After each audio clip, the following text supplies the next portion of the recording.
ครับปีนี้ขยันจัดขึ้นมานิดนึงเพราะว่าที่ผ่านมามันเจอปัญหาเวลาต้นพริกมันงามันล้มเนาะเวลาเจอฝนตกแล้วก็ลมมันจะล้มจะมีปัญหาการเก็บปีนี้ก็เลยขยันเลยทำวิธีแบบนี้ออกมาเอาเชือกมารัดนิดนึงวิธีทำก็ไม่ยาก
ครับปีนี้ขยันจัดขึ้นมานิดนึงเพราะว่าที่ผ่านมามันเจอปัญหาเวลาต้นพริกมันงามันล้มเนาะเวลาเจอฝนตกแล้วก็ลมมันจะล้มจะมีปัญหาการเก็บปีนี้ก็เลยขยันเลยทำวิธีแบบนี้ออกมาเอาเชือกมารัดนิดนึงวิธีทำก็ไม่ยากง่ายๆถ้าช่วงนี้พริกจับดอกแล้วยังไม่ได้ให้ปุ๋ยเขาเลยเดี๋ยววันหลังมาให้ปุ๋ยว่าจะให้ปุ๋ยขี้ไก่ทางดินก่อนถ้ามีเวลาก็จะมาพ่นปุ๋ยแบบปุ๋ยน้ำให้เขานิดนึงปกติปุ๋ยน้ำปีหนึ่งจะพ่นอยู่ประมาณ2-3 ครั้งไม่ได้พ่นเยอะเพราะว่าที่สวนก็ทำคนเดียวไม่ค่อยมีเวลาซะส่วนมากก็จะเน้นแบบปุ๋ยขี้ไก่อัดลงดินค่ะนี่ก็เป็นพริกกะเหรี่ยงอันนี้รู้สึกว่าจะเป็นกะเหรี่ยง A1ไปเจอเมล็ดซองก็เลยเอามาลองดูมันเป็นจะออกสีขาวๆน่าจะเป็นสายพันธุ์ใหม่หรือเปล่าพอดีไปเจอก็เลยเอามา2 ซองลองเพาะดูปลูกดูทางโน้นก็กะเหรี่ยงเหมือนกันสายพันธุ์A1แต่ทีนี้ลงก่อนลงประมาณกลางเดือน4ทีนี้มันอากาศมันคงหนาวเนาะก็รอดมั่งไม่รอดมั่งต้นที่รอดก็แตกพุ่มสวยๆตรงโน้น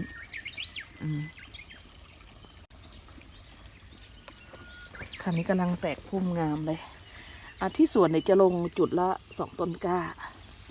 พริกขี้หนูนะจะเป็นกะเหรี่ยงหรือพริกขี้หนูสวนแล้วก็ขี้หนูแบบเม็ดกลางเหมือนกันแล้วก็เด็ดยอดครั้งเดียวแล้วก็ปล่อยปกติบางคนอยากจะเด็ด2 ครั้งก็ได้ไหมได้แต่ทีนี้ญี่ปุ่นมันอากาศมันร้อนสั้นเนาะก็เด็ดครั้งเดียวแล้วก็ปล่อยปกติให้เขาจับดอกจับหมากกันจับผลเนาะมันจะได้แบบว่าทันเวลาเพราะว่าญี่ปุ่นเดี๋ยวเดือน8 เดือน 9พอเดือน 10ก็หนาวแล้ว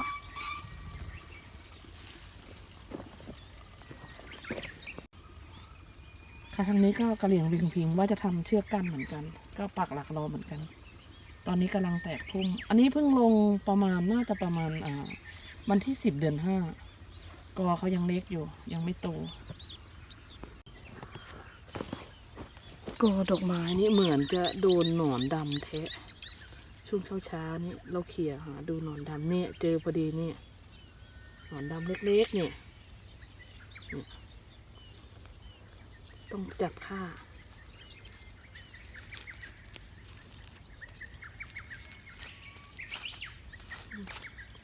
เสียดายต้นไม้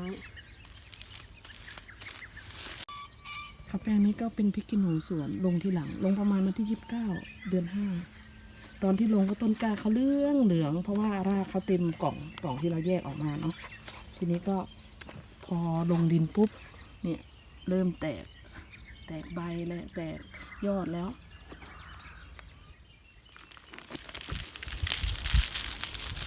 ผักเก็บเมล็ดผักกาดขาวบางคนอาจจะเรียกผักกาดขาวปีนี่แหละเนาะอันนี้ผักกาดขาวญี่ปุ่นชนิดห่อ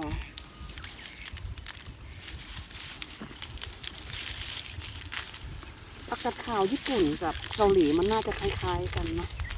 เวลาแบบเขาจะมาทำกิมจิคนญี่ปุ่นเขาก็นิยมเอามาทำกิมจิเนาะจะเอาไม่เยอะหรอกเอานิดเดียวว่าเฉพาะลองดูช่วงเย็นแปดโอเคไหมก็เห็นเมล็ดเขาแก่อยู่นะปีที่แล้วลงผักกาดขาวมันช้าทีนี้มันก็ไม่ห่อพอเดือน 3 เดือน 4มันงามแล้วมันไม่ห่อเลยมันก็พุ่งมาเป็นดอกเลยเป็นก้านดอกเลยโอเคเดี๋ยวให้ดูดินคุณตาชาวญี่ปุ่นทำไว้เนาะเป็นดินเพาะดินปลูกเนี่ยมีหนอนด้วงด้วยดินดีด้วยนะเนี่ย